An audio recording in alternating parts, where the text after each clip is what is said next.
जय हिंद दोस्तों। लोकसभा में मानसून सत्र के दौरान एक बार फिर अखिलेश यादव ने चीन के मुद्दे पर, उसके अलावा ऑपरेशन सिंदूर और सीज फायर के मुद्दे पर बीजेपी से ऐसे ऐसे सवाल पूछे दोस्तों कि बीजेपी के तमाम नेताओं के पास उसका कोई भी जवाब नहीं था। आज तक के आर्टिकल के हिसाब से दोस्तों ये खबर मैं आपको बताने की कोशिश कर रहा हूं, जिसमें अखिलेश यादव ने कहा कि हम एक तरफ आत्मनिर्भर भारत की बात करते हैं, लेकिन किस पर निर्भर होते जा रहे हैं, ये सोचने की बात है। उन्होंने कहा कि हमें चीन से भी ज्यादा सावधान रहना पड़ेगा। हमने कई मौके पर यह कहा है कि हमें पाकिस्तान से नहीं चीन से ज्यादा खतरा है, क्योंकि पाकिस्तान को हम कभी भी लपेटे में ले सकते हैं, लेकिन चीन बहुत बड़ा खतरा है हमारे लिए। वो इस समय समय पर हमारी जमीन छीन रहा है और हमारी जमीनों पर कब्जा कर रहा है, हमारे बाजार छीन रहा है, हमारे बाजारों पर कब्जा कर रहा है। दोस्तों, अखिलेश यादव ने बहुत ही महत्वपूर्ण सवाल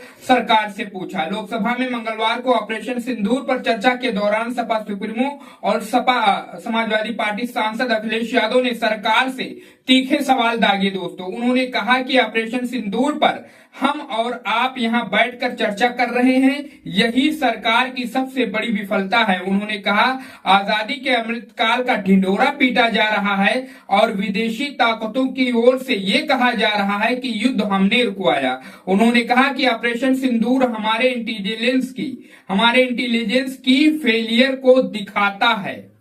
उसके अलावा दोस्तों, अखिलेश यादव ने कहा कि जिस तरह से ऑपरेशन सिंदूर का ढोल पीटा गया वो भी निंदनीय है। उन्होंने पूछा कि सरकार जवाब दे कि पाकिस्तान के पीछे कौन सा देश खड़ा है। हमें चीन से उतना ही खतरा है जितना पाकिस्तान से। अखिलेश ने कहा कि पाकिस्तान से अगर हमें खतरा है तो चीन राक्षस है। उन्होंने कहा कि सरकार की नीतियां, फैसले ऐसे हैं जो सीमाओं को अतिक्रमण करने वाले चीन की व्यापारिक गतिविधियों में मदद करने वाले हैं।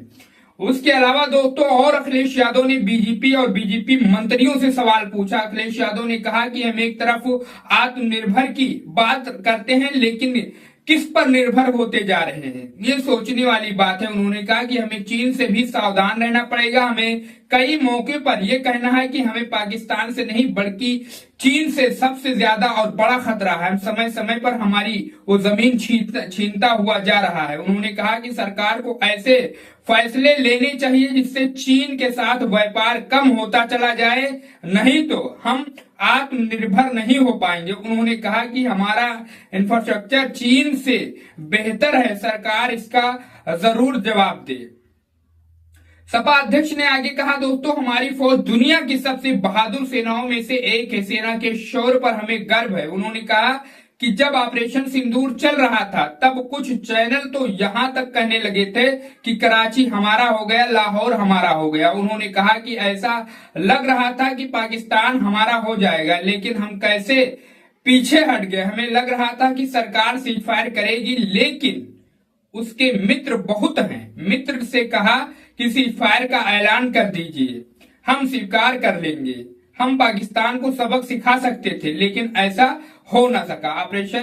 ऑपरेशन महोदय को लेकर अखिलेश ने कहा कि राजनीतिक लाभ कौन उठा रहा है। ये पूछ रहे हैं कि ऑपरेशन महोदय पर विपक्षी दल बधाई क्यों नहीं दे रहे। मैं पूछना चाह रहा हूं कि सारे राजनीतिक दल आपके साथ, सरकार बताए कि एनकाउंटर कल ही क्यों हुआ। दोस्तों, इस तरीके से ऑपरेशन सिंदूर, चीन के मामले पर, उसके अलावा सीज फायर जो हुआ है उस पर मानसून सत्र के दौरान अखिलेश यादव ने बीजेपी और मोदी सरकार से तगड़े सवाल पूछे, जिसका एक भी जवाब उनके पास नहीं था। यह खबर दोस्तों मैं आपको आज तक के आर्टिकल के हिसाब से बता रहा था। दोस्तों, इस पर आपकी क्या राय है, आपकी क्या प्रतिक्रिया है? अखिलेश यादव की बातों से आप कितना सहमत हैं या असहमत हैं? अपनी राय कमेंट बॉक्स में हमें जरूर बताइए। चैनल को जरूर सब्सक्राइब करो, वीडियो को शेयर करो। मिलते हैं किसी दूसरे खबर के साथ।